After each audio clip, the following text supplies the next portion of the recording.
Wali Kota Bandar Lampung, Eva Dwiana, menekankan penguatan koperasi dan UMKM sebagai penggerak utama ekonomi saat memberikan sambutan kegiatan pelatihan kewirausahaan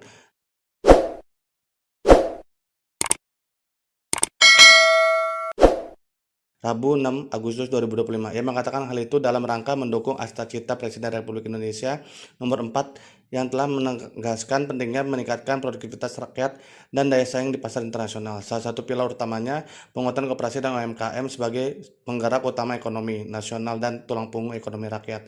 Di era perkembangan teknologi informasi yang sangat pesat, pola konsumsi masyarakat juga mengalami perubahan signifikan. Ia menjelaskan transaksi perdagangan tidak lagi bergantung pada toko fisik tetapi telah bergeser ke ranah digital melalui platform media sosial, e-commerce, dan berbagai kanal digital lainnya. Hal ini menjadi tantangan sekaligus peluang besar bagi pelaku UMKM dan koperasi untuk beradaptasi agar tidak tertinggal. Namun, masih banyak pelaku UMKM yang belum memiliki kemampuan dan pemahaman dalam strategi pemasaran digital. Sumber daya pengetahuan serta minimnya akses terhadap pelatihan menjadi salah satu faktor penghambat. Ia mengatakan pemerintah Kota Bandar Lampung hadir memberikan langkah konkret untuk menjawab tantangan zaman di mana pemasaran tidak lagi hanya bergantung pada toko fisik, tetapi juga hadir aktif di dunia digital dengan selalu memberikan edukasi kepada pelaku UMKM di Kota Bandar Lampung.